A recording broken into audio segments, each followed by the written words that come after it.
Boa tarde a todos. É, Meu nome é Jerusa Hara, como eu já fui apresentada. Sou diretora executiva da BAV Nacional.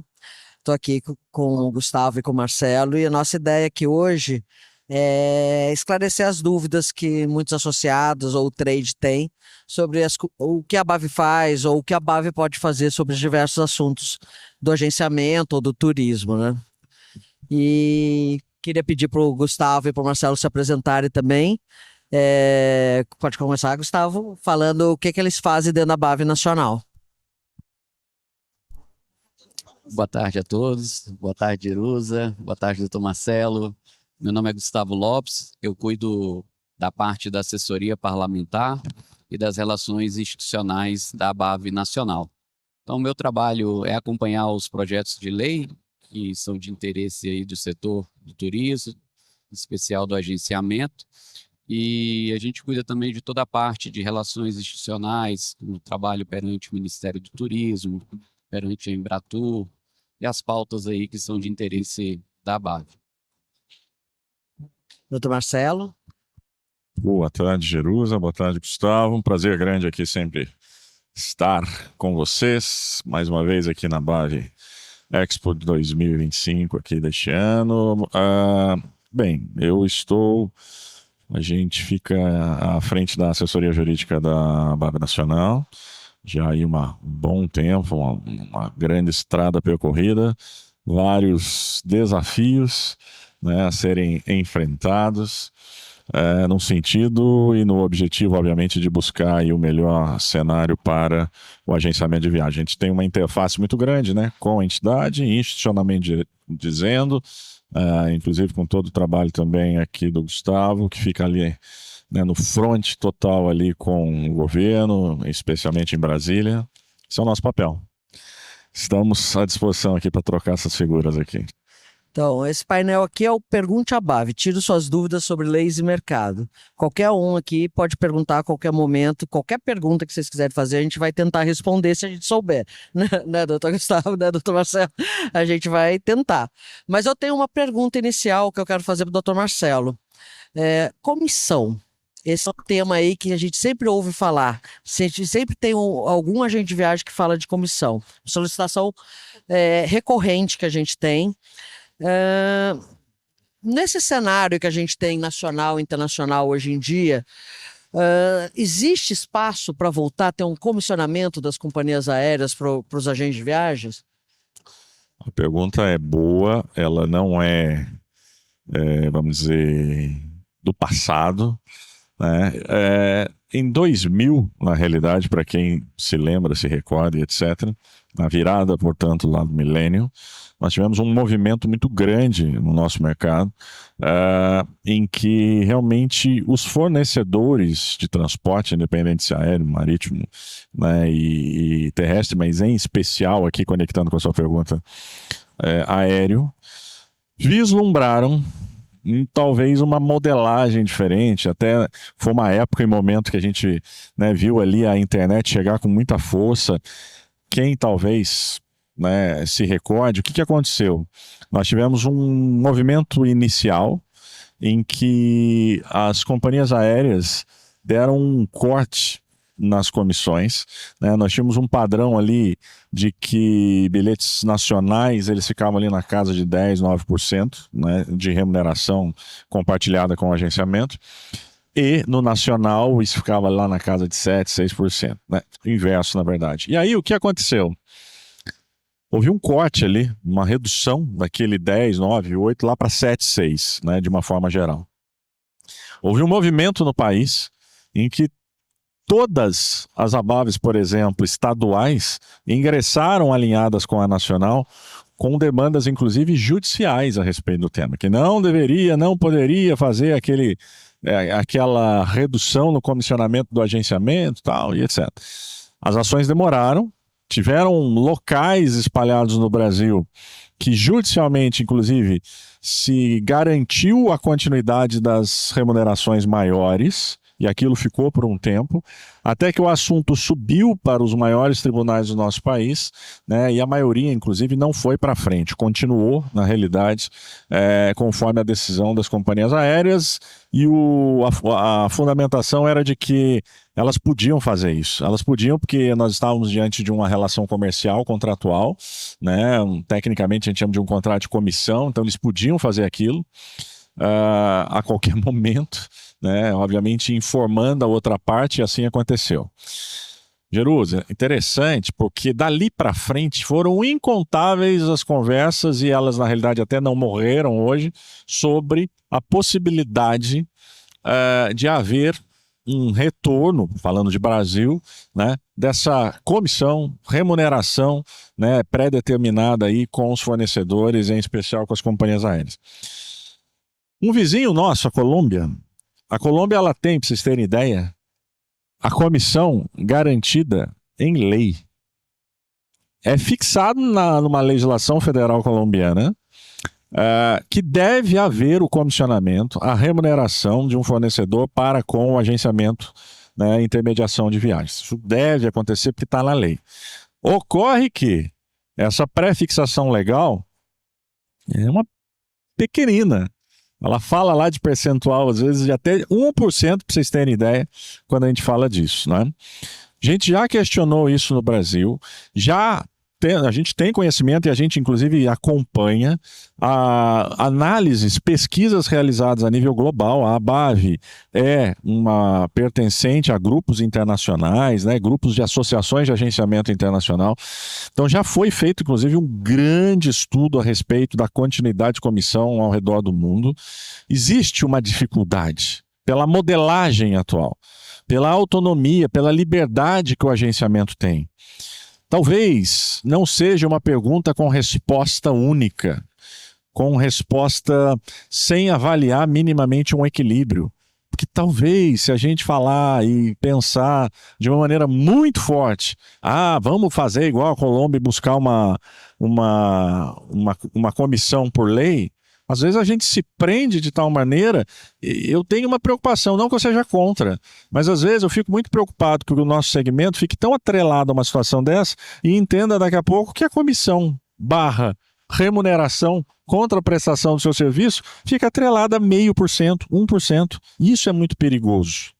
Eu acho que ainda a gente pode até buscar uma legislação dessa para garantir um mínimo, mas eu acho que ainda falta, e aí é um grande papel do segmento, da atividade, em conjunto, obviamente, com toda a ajuda institucional nossa, desse convencimento, do enraizamento de uma cultura da valoração do trabalho do agenciamento.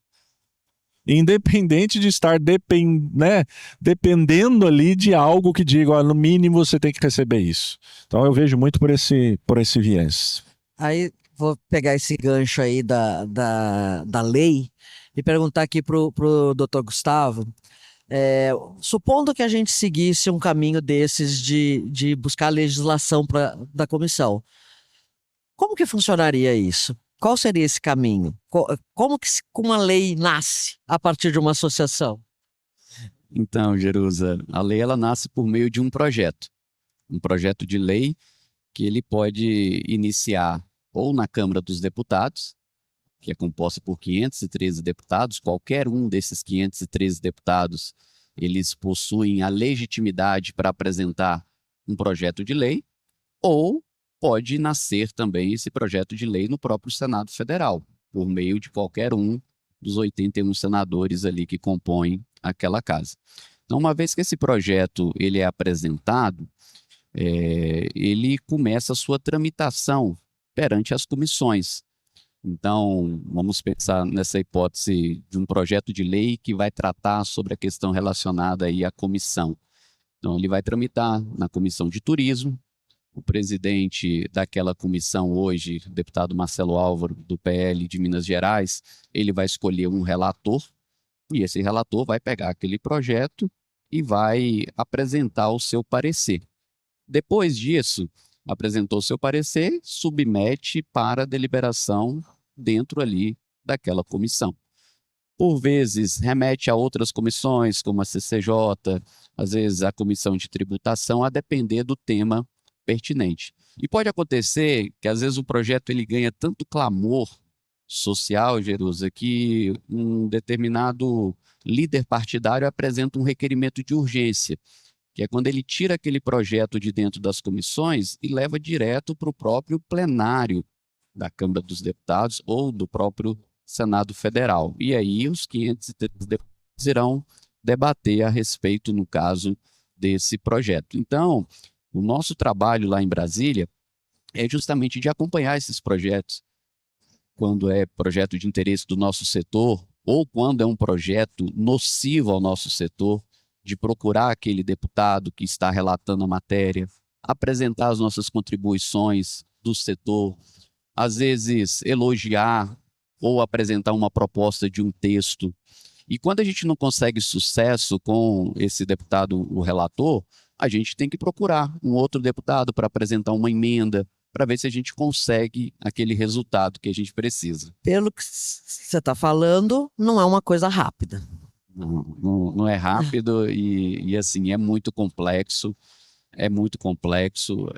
A casa ali dos 513 deputados, a gente tem realmente ali uma tarefa muito difícil de acompanhar. Então, por isso que é muito importante, a gente sempre pede para o nosso abaviando, né? Quando o deputado ele vai te pedir o voto lá na sua base. Então é importante sempre quando esses nossos associados venham a Brasília, poxa, que conte com o nosso apoio da Nacional, para que aí a gente possa pedir o apoio ou desse deputado ou desse senador, para que a gente consiga sucesso aí nesses projetos. É uma atividade muito complexa. Bom, seguindo aqui com as nossas perguntas, se alguém tiver qualquer pergunta para fazer a qualquer tempo, pode perguntar, viu, gente? Esse ano a gente teve alguns casos de operadoras que interromperam suas atividades, né? Todo mundo sabe disso. Vimos algumas audiências públicas exigindo fiscalização. A gente viu pedidos de interferência do Ministério Público, etc. O que é possível realmente fazer num caso desse, doutor Marcelo? E essas fiscalizações, isso que está sendo pedido, isso é positivo para o agenciamento, na sua opinião?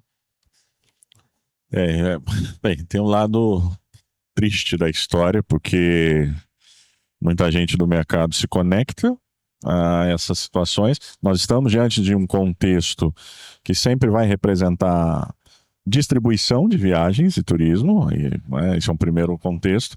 Agora, como estar, né, em um cenário de segurança? Acho que essa é uma premissa, né? Como pisar aí em um solo, né, fértil, sólido, né, que não seja aí uma efetiva areia movediça.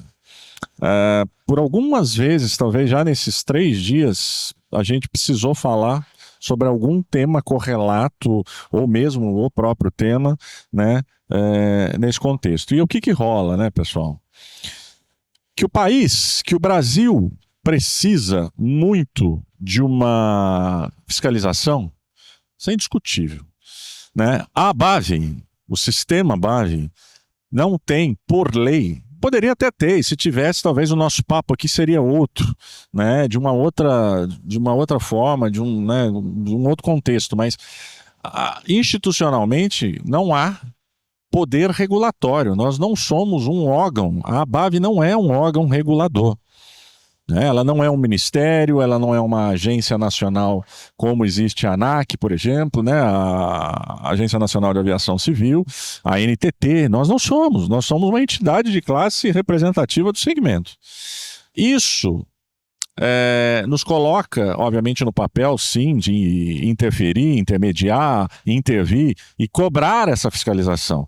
O órgão, na realidade, que hoje precisa fazer essa fiscalização é o Ministério do Turismo. Esse é o órgão regulador, né, de todo o agenciamento, né, da atividade de agenciar e distribuir viagens. Fato. Se é bom ou não, eu vejo sim como bom, como positivo e como necessário. A fiscalização ela tem que aumentar, né? Ela precisa ser eficaz, ela precisa acontecer. Se nós usarmos o paradigma global, mundial, né, de como acontece por aí, O Brasil não pode e não deve abrir mão desses exemplos todos.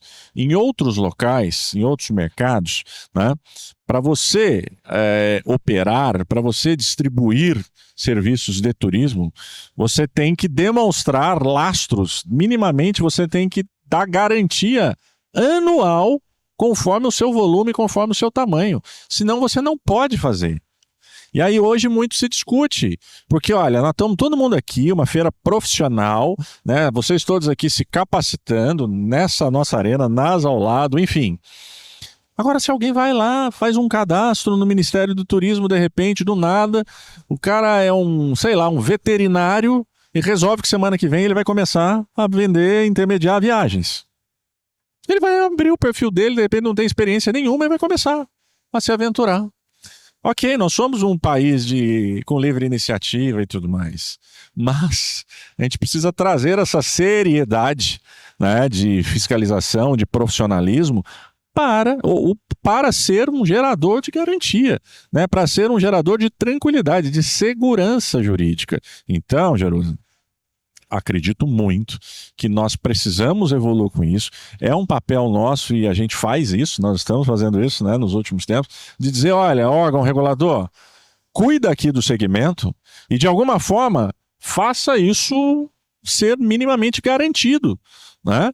Se o cara vai trabalhar num número, numa cifra, num volume 10, ele tem que de alguma forma garantir esse 10. Se ele vai trabalhar com 1 milhão, ele tem que garantir esse 1 milhão que vai ser movimentado, né?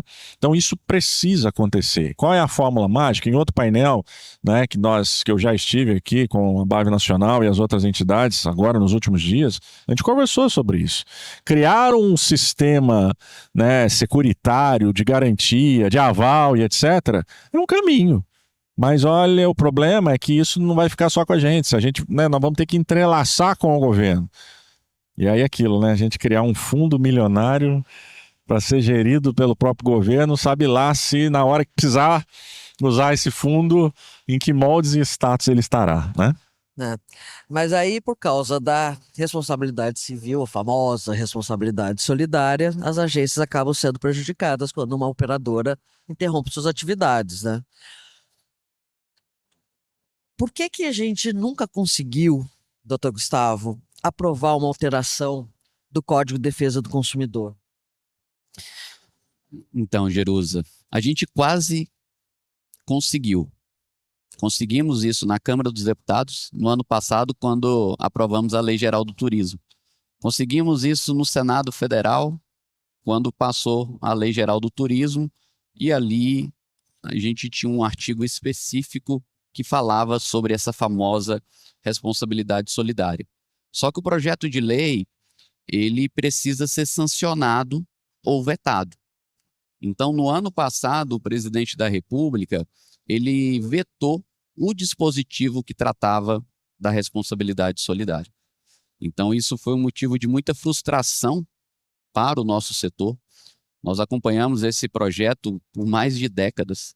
Foram várias audiências públicas na Câmara dos Deputados, tratando com os relatores ali designados nas comissões, depois uma luta dentro do próprio Senado Federal e, infelizmente, por uma orientação da Senacom, que é a Secretaria Nacional do Consumidor, que é uma secretaria dentro do Ministério da Justiça, foi orientado ao presidente da República, então, que aquele dispositivo ele deveria ser vetado.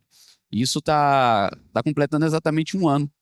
Nossa presidente Ana Carolina esteve no Palácio do Planalto no dia da sanção da Lei Geral do Turismo, sentou ao lado do presidente da República, e o presidente da República, naquela oportunidade, ele se comprometeu com o setor de turismo que deveria se buscar uma solução em relação à responsabilidade solidária, e que naquele momento estava fazendo esse veto por orientação do Ministério da Justiça, entendendo que aquele dispositivo poderia trazer insegurança jurídica ao consumidor. Diante... O que significa isso, insegurança jurídica? Que a gente também ouve toda hora, né? Essa questão da insegurança jurídica, olha o que trata aqui as razões do veto, a palavra do presidente da República.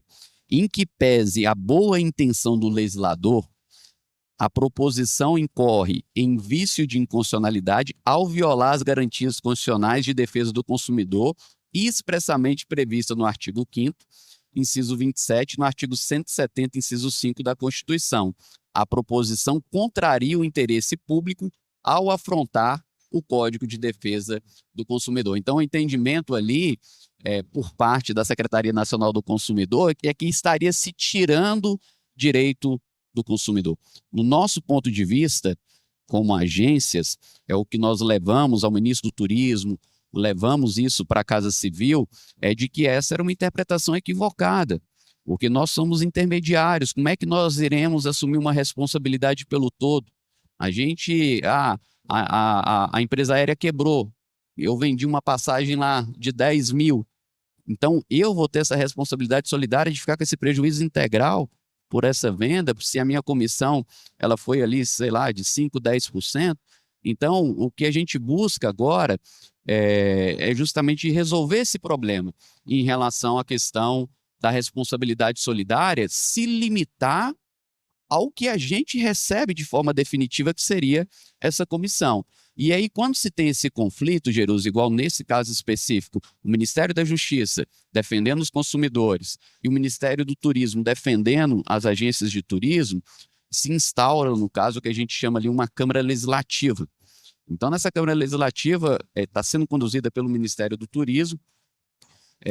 Eu, doutor Marcelo, presidente Ana, participamos dessas audiências, levamos uma proposta de texto que foi construída pela própria ABAV, junto com as outras entidades do setor, Brastoa, Abracorp, CLIA, com a participação também das instituições de direito do consumidor, e hoje esse projeto está na Casa Civil, para que se consiga chegar aí a uma conclusão. Então, nós temos aí praticamente um ano, porque foi justamente na ABAV do ano passado que aconteceu esse veto, mas continuamos lutando lá em Brasília. É uma demonstração de como demora qualquer coisa que a gente vai fazer que se refira a leis e a projetos de leis e a medidas provisórias, né?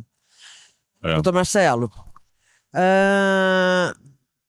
a gente sempre vê aí, a gente sempre recebe dos agentes de viagem promoções de hotéis, de companhias aéreas que abordam a venda direta. Algumas vezes é uma coisa bem explícita, assim, deixe de comprar com o intermediário, compre comigo que é mais barato, né? O que a agência de viagens que tem esse cliente que foi abordado dessa forma, a ABAV, que é a associação que defende essa agência de viagem, o que a gente pode fazer no caso desse? O primeiro passo, a gente tem que, obviamente, bater o olho no contexto como ele está efetivamente demonstrado. Por quê? Porque a gente pode ter campanha de jeito X, pode ter uma campanha publicitária de um jeito Y. Por quê? Porque existe uma legislação no Brasil que tem o papel de defender a concorrência, tá? Então, é óbvio que não é vedado, né, a qualquer pessoa jurídica do segmento. Por exemplo, uma companhia aérea, ela faz o quê? Ela transporta carga ou pessoas, certo? Um hotel, meio de hospedagem, faz o quê? Ele hospeda, né? Obviamente ele recebe pessoas e ao mesmo tempo que presta serviços, né, conforme ali agregados naquele estabelecimento. Então, a partir disso, a gente precisa entender, conforme uma possível propaganda, campanha, oferta, em que moldes isto está sendo ofertado, para saber qual é o tamanho da movimentação, fôlego, oxigênio que a gente tem para um questionamento desse. Vou pegar a carona da sua fala, Jerusa. Se, por exemplo, a gente tem algo instigador, num sentido de realmente tentar fazer valer, convencer, demonstrar, né, que é melhor, né, deixe de lado o canal do agenciamento, etc., a gente, óbvio que pode fazer algum tipo de análise ali, pesquisa, dentro dessa legislação concorrencial, anticoncorrencial, no sentido se existe ali uma quebra do que a gente chama, né, ou a existência do que a gente chama de uma infração à ordem econômica. Se isso acontecer, qualquer tipo de situação que aqui se encaixe, a gente obviamente pode discutir a nível anticoncorrencial. Mesmo num cenário comercial, quando a gente não encontra desse tom anticoncorrencial, o papel da entidade, por vezes, é agir né? A gente tem sempre limitações comerciais. A gente não pode interferir em questões comerciais. Se existe um fornecedor, por exemplo, que quer dar uma condição para você, comercial, por exemplo, enquanto agenciamento, e uma outra condição para o Gustavo enquanto agenciamento, vamos supor. Desculpa, ele pode fazer isso? Ele pode fazer isso. Comercialmente dizendo, eu posso ter um trato com você, porque de repente você me entrega muito mais volume, clientes, de repente, que a empresa do Gustavo. Até aí, tá tudo bem. A partir do momento que a gente se depara com condutas que de repente demonstram algum tipo de abuso, algum tipo de exclusão, algum tipo de eliminação, num cenário concorrencial, aí a gente pode discutir, né, num tom de tentar blindar, evitar, excluir esse tipo de contexto. Nós já fizemos várias vezes, enquanto a BAV, é que aquilo, pessoal, as coisas por vezes precisam chegar para nós. E chegar de forma formal e oficial. Sabe aquela história de muitas vezes ter um telefone sem fio? Ah, a gente ouviu que fulano está fazendo assim. Não existe instrumentalização de provas. Aí a gente não consegue fazer nada. Quando chega, e vocês não sabem às vezes, né, quantas vezes chega, porque a nossa base de atuação é só Brasil, né? Nós estamos falando da base nacional aqui, mas por vezes acontece alguma coisa na base A, B, C no Brasil inteiro. Quando isso é oficializado, né, a gente age. A gente expede notas de repúdio, cartas de contestação e etc.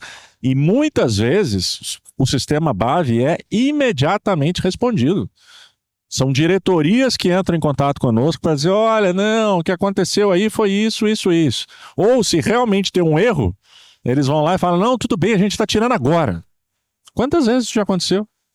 Né? Então a gente na verdade, né, doutor Marcelo, o fornecedor sabe do valor da agente de viagem para ele. Ele sabe. Hoje nós tivemos uma assembleia de manhã, uma das nossas bases estaduais, não está por aqui, mas a base de Alagoas, até deu um depoimento muito legal, que ele teve lá numa tentativa de ajustes com a hotelaria, por exemplo, um reconhecimento, e a hotelaria disse para ele, olha, eu sei que a gente briga muito nessa história aí de compra direta e etc, mas é o seguinte, por mais que os fornecedores tentem diretamente impulsionar a venda direta, não adianta. A gente não consegue abaixar a régua de 85% distribuído pelo agenciamento. Olha só que legal isso, essa realidade. Eles ralam, vocês não têm ideia quanto o fornecimento direto, né, de forma geral, todos os nichos, tá? Todos os nichos.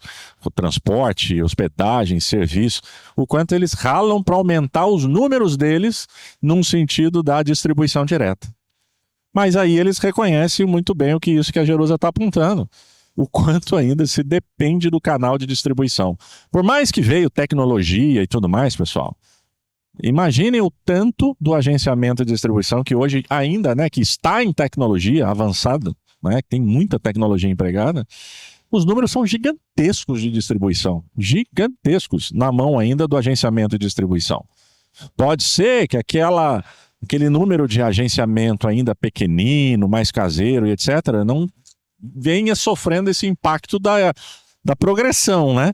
Mas quem já conseguiu de alguma forma se conectar com tecnologia e etc., tá aí, né, mandando bala.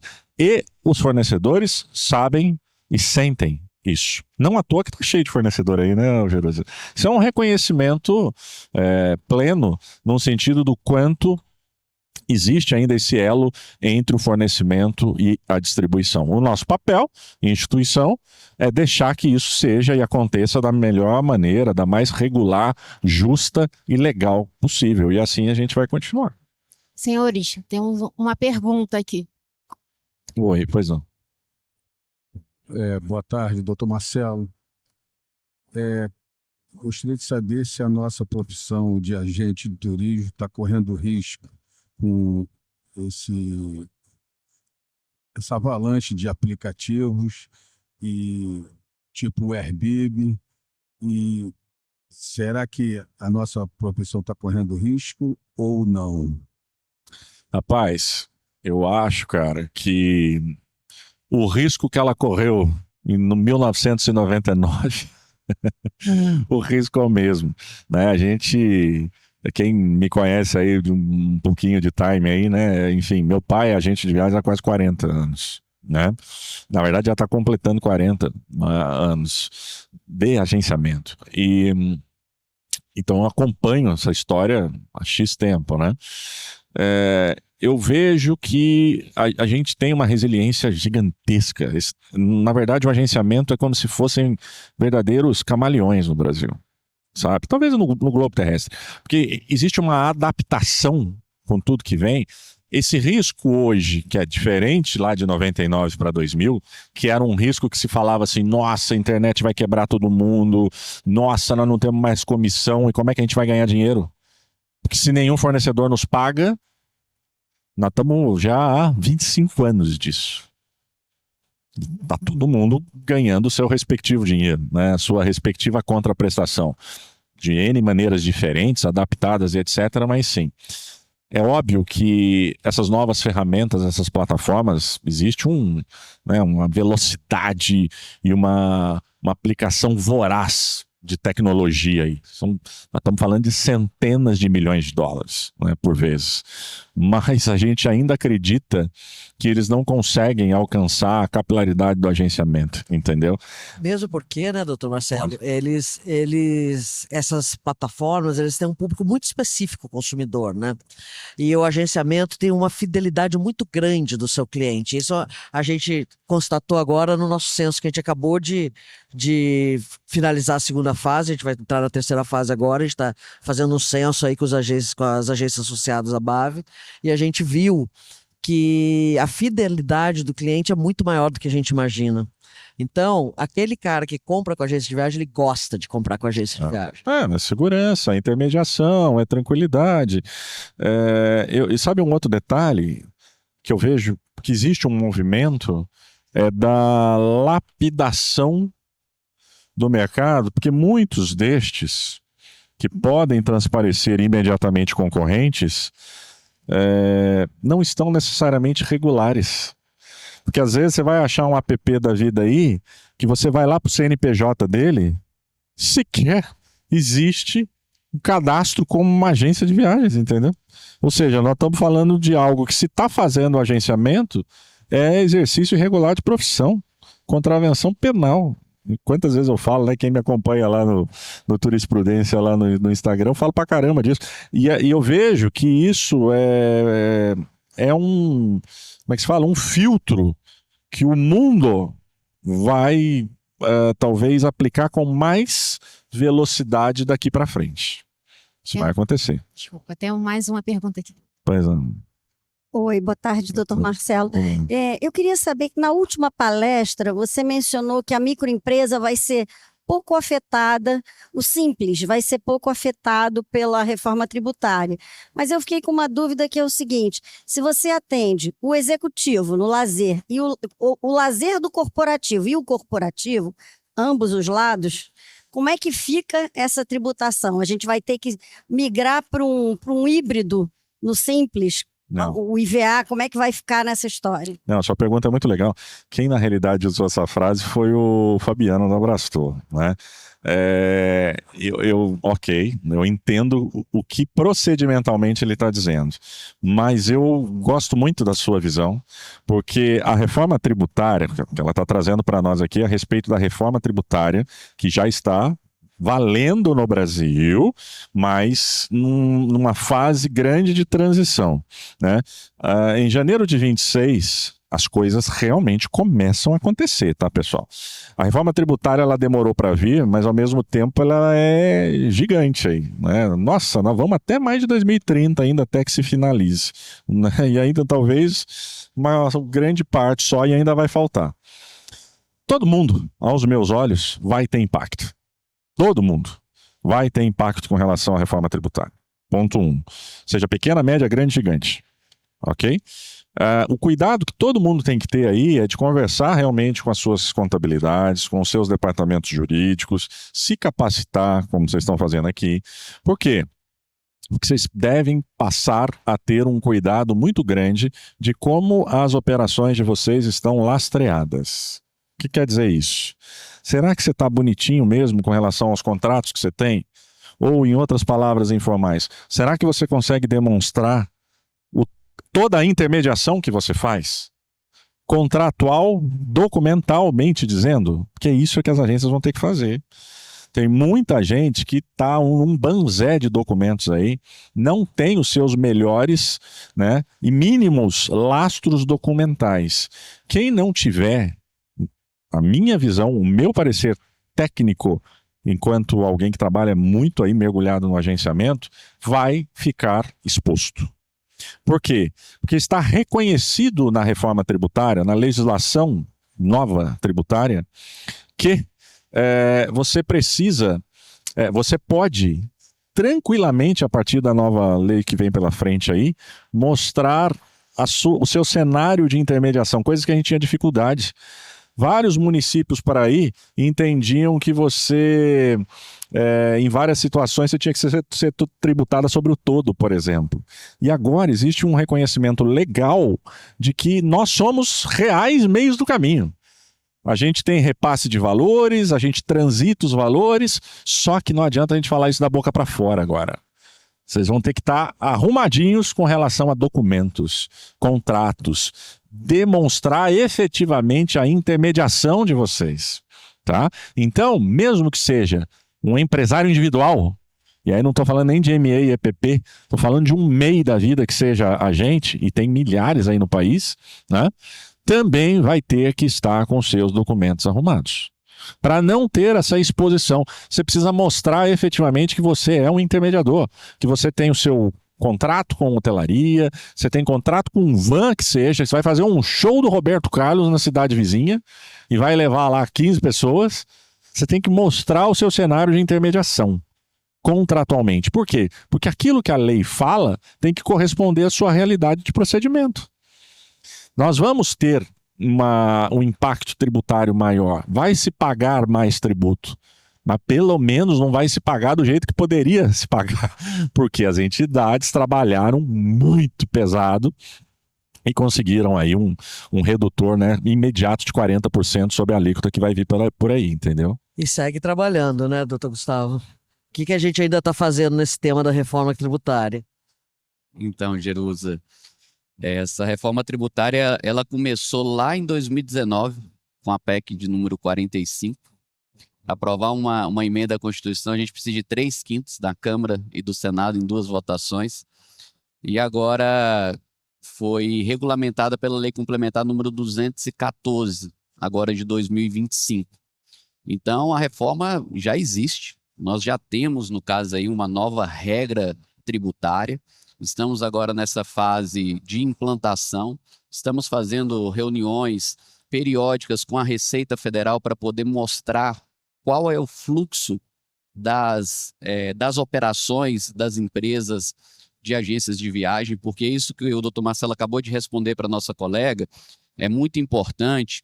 Até no painel de ontem foi colocado a questão da alíquota. Quanto é que a gente paga de tributo hoje? O Simples continua. Então, assim, a primeira regra da reforma tributária não mexeu no Simples. É claro que a base de cálculo ela vai ser diferente. Nós temos, então, que ter essa inteligência para a gente ver o que ela vai trazer de bom e o que pode ser perigoso.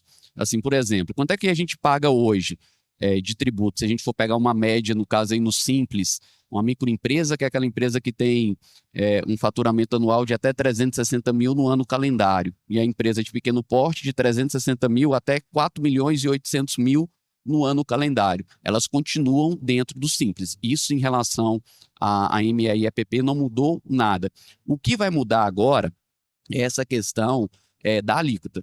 Então, a princípio, quando for institucionalizada aquela figura do IVA, que agora vai ser esse imposto de valor agregado, que é muito parecido com o modelo americano, então a gente vai conseguir fazer um próprio destaque do que a gente vai estar pagando do tributo e o que é realmente o produto. Então, assim, o grande perigo que a gente tinha para poder demonstrar para a Receita é o seguinte: quando eu vendo um pacote de 100 mil reais, eu vou uma família que vai para a Europa, a minha agência não pode ser tributada nessa operação integral. Então a gente vai conseguir destacar agora qual que é o nosso serviço. Então essa foi uma das primeiras grandes vitórias que a gente teve para o setor. Assim, demonstrar realmente que a gente não quer fugir da tributação, mas a gente quer pagar o tributo dentro daquele serviço que a gente presta. Então isso foi uma vantagem. Isso vai ser uma vantagem que já vai começar, então, a partir do ano que vem, quando começar a fazer as primeiras cobranças do chamado IBS e do CBS. Então, uma segunda vantagem muito importante que a gente conseguiu dentro do agenciamento, nós vamos ter um redutor da carga tributária em 40%. Então, se a gente for pegar o valor desse IVA, que a média dele vai ser na casa de 28%, é muito pesado, Jerusa. É muito pesado. A gente é uma das maiores pressões fiscais do mundo. Assim, a nossa pressão fiscal é muito alta, a gente paga muito tributo. Com 40%, a gente cai para uma alíquota de 16%, ainda é alto. Porque se a gente for pegar a média das empresas hoje, o pessoal paga ali entre 10% e 11%. Mas qual que vai ser a parte boa? É que as agências vão ter direito agora também a ter a figura do crédito, do creditamento. Então, quando eu faço a compra de uma determinada prestação de serviço por uma agência, aquela empresa ela vai ter direito a acreditar nas próximas operações. Então, isso vai alavancar a nossa atividade. Essa é uma outra vantagem que a gente vai ter dentro da reforma tributária, que vai ser justamente essa possibilidade, no caso aí das empresas que compram direto com a agência, poder creditar. Se ela comprar direto no hotel, não vai ter direito ao crédito. Então, isso é benéfico. Então, assim, por um lado, embora a gente tenha esse risco, no caso aí de ter uma alíquota mais elevada, por outro lado, se a gente conseguir se organizar e mostrar a prestação do nosso serviço e com essas vantagens que o novo sistema tributário vai trazer, a gente está trabalhando para conseguir ter esses benefícios. Então, isso tem sido a muito custo. A gente tem feito reuniões lá junto com a Abrastoa, Abracorp, CLIA, junto com o próprio secretário Barreirinhas da Receita Federal para poder explicar todo o nosso fluxo, desde os pequenos detalhes. A gente mostra, olha, se o nosso agente de viagem ele faz uma venda aqui hoje, mas ele só recebe daqui 6 meses, como é que eu vou pagar o tributo agora se eu só vou receber daqui a 6 meses na hora que a viagem se consumar? Então, a gente está criando algumas regras específicas para essa operacionalização do nosso regime tributário a partir do ano que vem. A partir do ano que vem vai começar de uma forma bem simples. Vai ser assim, vai ser como se fosse um ano de teste, Jerusa. Vai ser cobrado 1%. Esse 1% vai ser dividido ali entre o CBS e o IBS, 0,9 do CBS e 1 do IBS. O que é esse tal do CBS? O CBS é como se fosse a junção dos tributos federais. Então, assim, a empresa ela tem que pagar o PIS e COFINS. A COFINS é a contribuição sobre o faturamento da empresa. A empresa, quando tem lucro, tem que pagar o CSLL, que é a contribuição social sobre o lucro líquido. A empresa tem outro tributo federal, que é o IPI.